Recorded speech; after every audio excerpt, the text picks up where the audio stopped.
Mwana wa kweli huwezi kuona ni Mungu.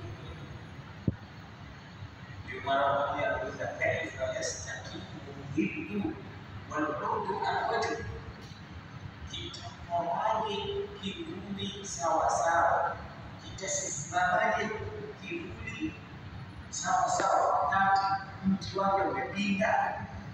Ndio wewe baba, ndio mimi na wewe kwa watoto wetu. Atakaye mtoto vizuri kupinda kwa mti ni wewe baba, umeshapinda zamani. Wewe na yeye anajifuata mkono, atakwenda vile vile kupinda baba yake na atapinda.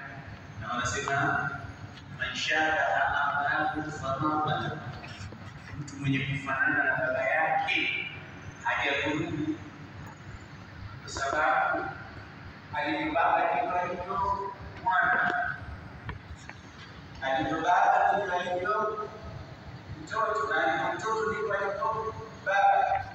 Kwa hali zozote, hata katika mazuri watoto wanawaelewa baba zao, hata katika hali za kufurahisha utaambiwa hizi ni ashbahu mitaka hasad.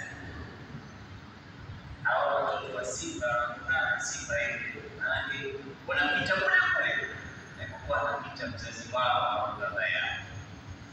Kwa hiyo basi tulichukua tahadhari kwa kuzungumza baadhi ya masala za kuwafua watoto wadogo.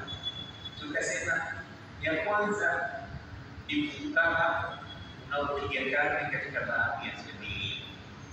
Tukasema ya pili ni mizozo inayotokea nyumbani kati ya baba na mama, hususan